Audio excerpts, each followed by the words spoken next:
Shriman Ishwaran, Minister for Trade and Industry, Honorable Ministers, and dear friends.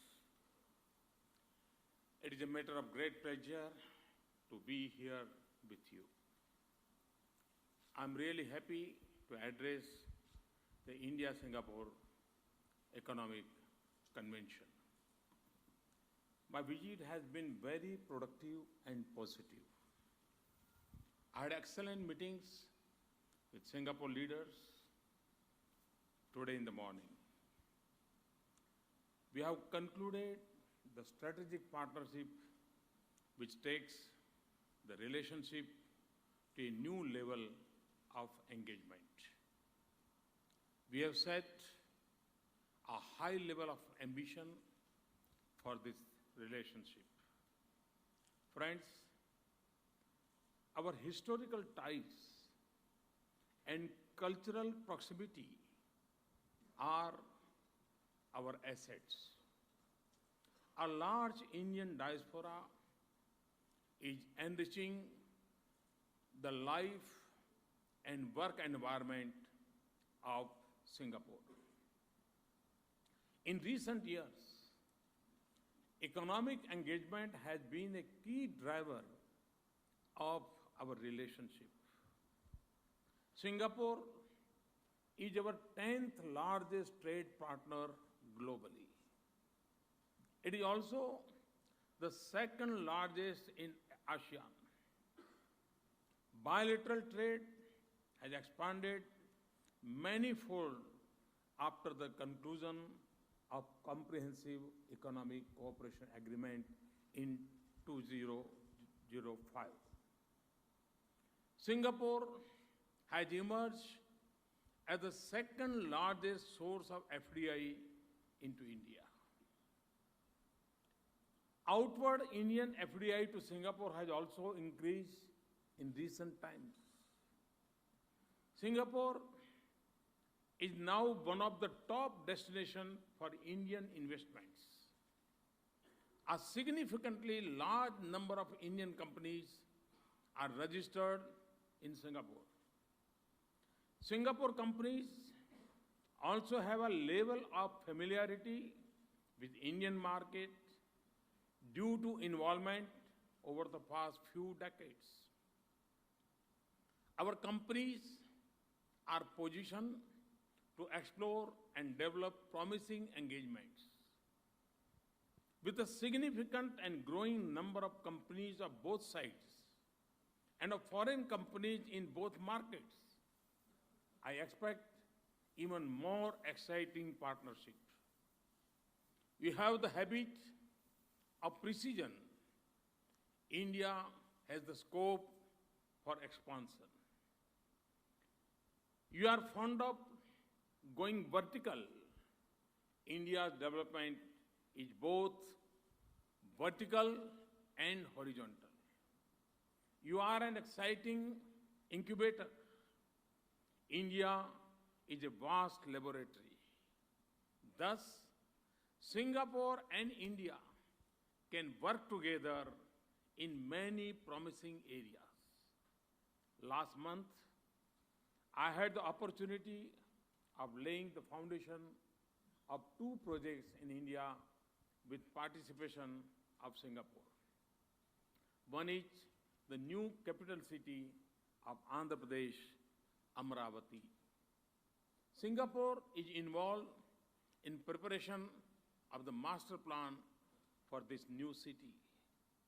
Secondly, I have laid the foundation stone for the 4th container terminal at Jawaharlal Nehru Port, Mumbai, which is being built in partnership with PSA Singapore. We are also exploring collaboration with Changi Airport to operate 2 Indian airports. These are recent examples of the deepening of our economic partnership. Singapore is also an important and valuable friend of India in our global outlook.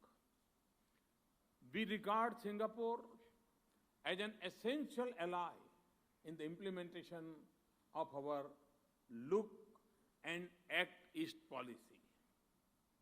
I'm fully aware of the important role Singapore has played in the implementation of this policy. I look forward to working with Singapore in a bigger way. Beyond the bilateral scope, there are also significant opportunities through collaboration with third countries. One example is the ASEAN Economic Community, which has come into effect. It is going to create a $2 trillion market of 600 million people. It will further enable our businesses to jointly explore opportunities in the wider Southeast Asian region. The Regional Comprehensive Economic Partnership, RCEP, comprising ASEAN and its 6 dialogue partners, is another potential opportunity for our companies. Recently, in the India-Africa Forum Summit held in New Delhi, Singapore was a special invitee. This is the recognition of another dimension of India-Singapore togetherness.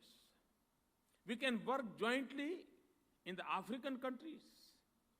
Ladies and gentlemen, India is undergoing economic and social transformation on a scale and a speed that is unmatched in history. Our growth rate was 7.3% in the last year. World Bank has projected even better growth this year. Indian economy is the fastest growing economy among major countries. We are also working hard that the benefits of this growth reaches to the common man. We have launched major schemes on financial inclusion. Our strategy is to energize the economy, empower the people, fund the unfunded, secure the poor, and enhance the income level of all the people. Money must reach the marginalized. With this objective, we opened 190 million new bank accounts. Through them, we are trying to ensure direct transfer of benefits to the poor. This targeting is also bringing discipline in government expenditure. We have also launched new insurance and pension schemes. Through a new bank called Mudra, we are funding the small traders and businessmen. We have set time-bound goals for providing access to housing, water, electricity, and sanitation for all.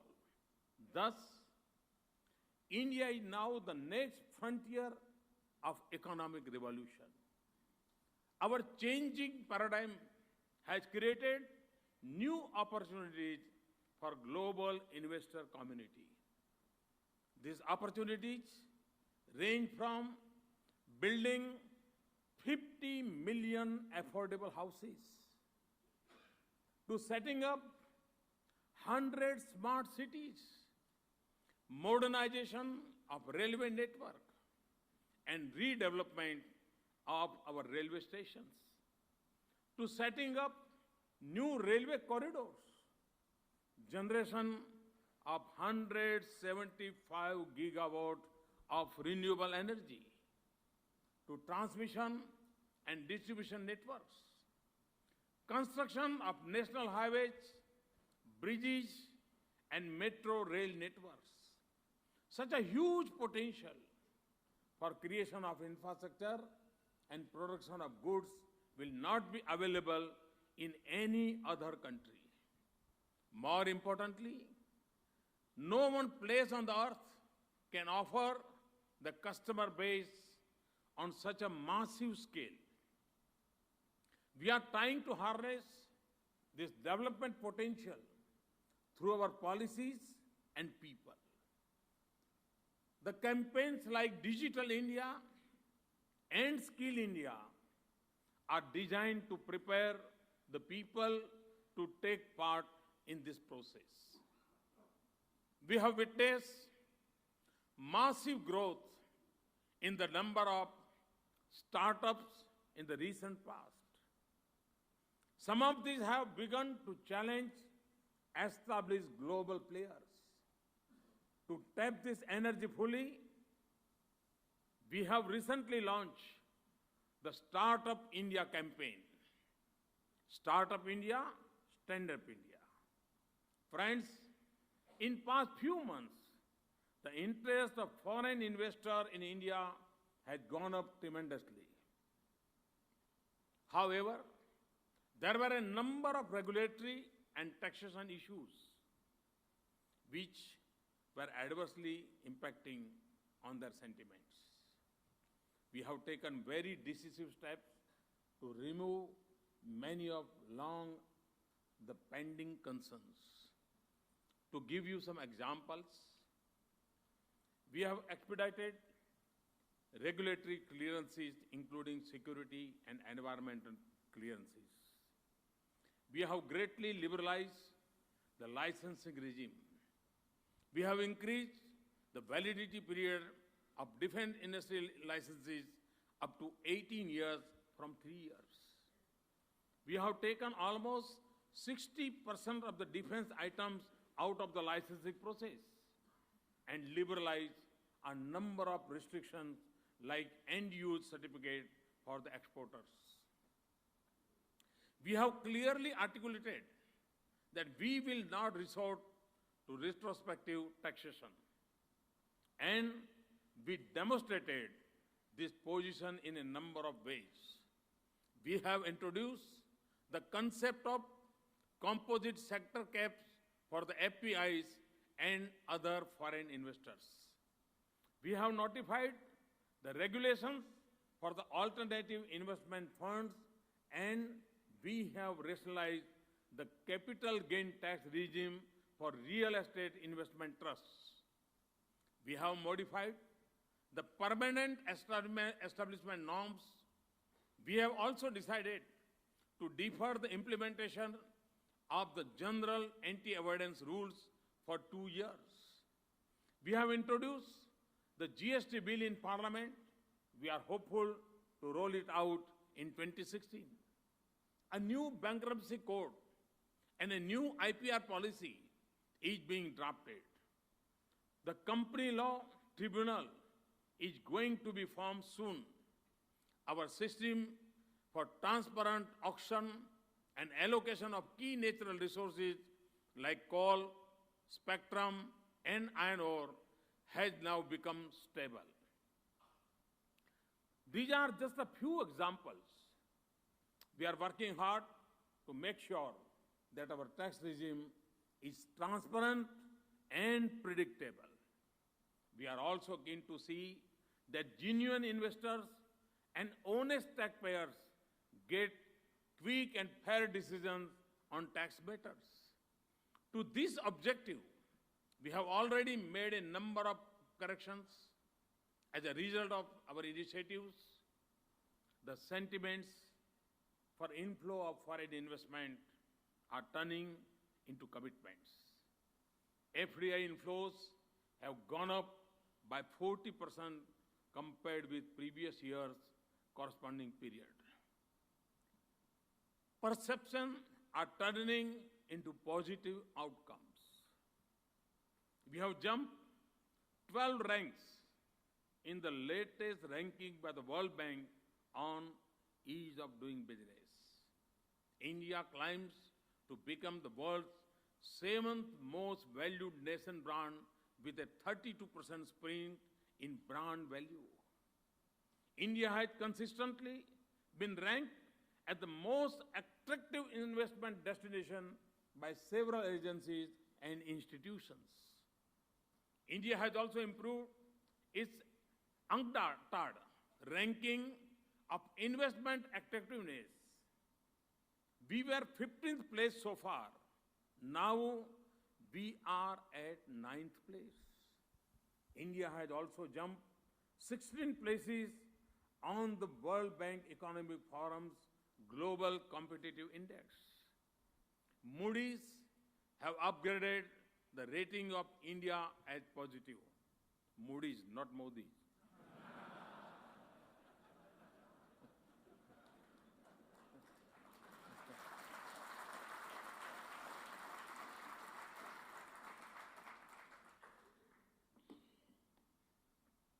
Thus, just in 18 months, we have successfully restored the credibility of India in the eyes of global players.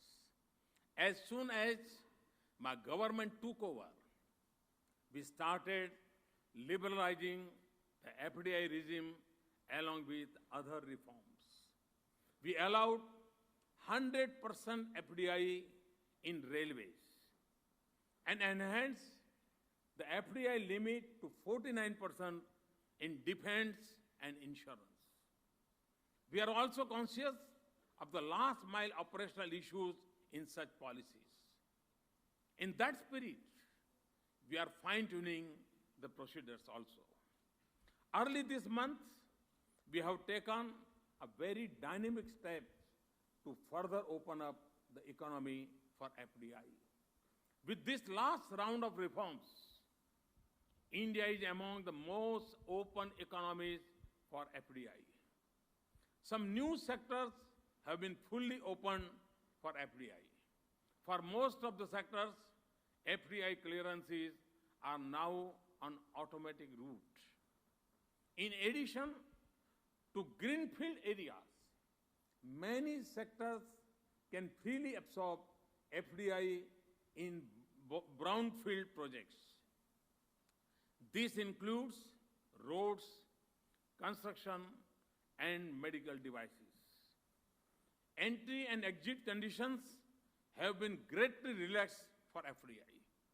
Friends, we are keen to scale up investment in next generation infrastructure, including digital networks and clean energy. In addition to the core infrastructure, we are keen to invest in our social, industrial, and agri-infrastructure to give better income and quality of life to our people. With tight control over expenditure, we have greatly increased capital investment by the public sector. To leverage this, we are setting up National Investment and Infrastructure Fund. We are also coming up with tax-free infrastructure bonds with a view to broaden the corporate bond market. This will also provide long-term finance for infrastructure. For infrastructure, we have also decided to launch rupee bonds in some countries. Singapore could be among them. We are quite eager to work with Singapore in this regard. Friends, about 100 million people in India are below the age of 35. These aspirations, energy, enterprise, and skill will be the force for India's economic transformation. But the immediate challenge is to productively employ the youth. For meeting this challenge, we need to provide a huge push to manufacturing, which has stagnated at around 16% of the GDP for several decades. This share must reach around 25% in the short and medium term. With this in view, we have launched the Make in India initiative. We are working on all fronts to make India a global manufacturing hub. We are creating the global skill pool to establish a modern economy with a world-class manufacturing sector. To achieve these objectives, apart from vigorous exercise for ease of doing business, we have fast-track approvals and clearances for industry and infrastructure. The hallmark of our strategy is good governance, which is participative and policy-driven. Through PPP, we are encouraging private investment in areas where earlier only government used to invest. We are also divesting our stake in the public sector enterprises on instill market discipline. We are consistently working to integrate our economy with the rest of the world. I hope to further dedicate the next 3 months to address even the remotest issues affecting free flow of capital and business to India. Friends, whatever we are doing, it is driven by two basic commitments. One is that our people should be in the center. It is for them that we want to invest. Our faster growth will transform lives of 1/6 of the global community. The second commitment is towards our climate, our planet, our nature. Our commitment to mitigate the dangers of climate change do not arise from economics or politics. They also do not arise from fear or favor. They arise from our fundamental belief that nature is our mother. Nature provides and sustains our life. Hence, we must nurture it. It is an article of faith. I assure the global community that we will do more than required. We will stretch ourselves to do more than what we can normally do. Both these commitments generate a wave of economic opportunities and activities which can be matched by any other country. They also open up enormous opportunities for investors. To sum up, I would like to say that in the last 18 months, reforms are happening in a big way. They are now reaching to the last mile. Reform is to transform the systems so that they perform. Simply, but they aim at enabling the people to realize their potential and dreams. Putting even more simply, it means more charm on the faces and less forms in offices. In addition, new frontiers and deeper foundations of financial markets have been laid. Altogether, runways for takeoff the economy have been made. Recently, the IMF chief has said that India is a bright spot in the global economy. I did not want to wait for that brightness to reach to you on its own. Hence, I'm here. I'm here to invite you to India in a bigger way. I have also come to assure you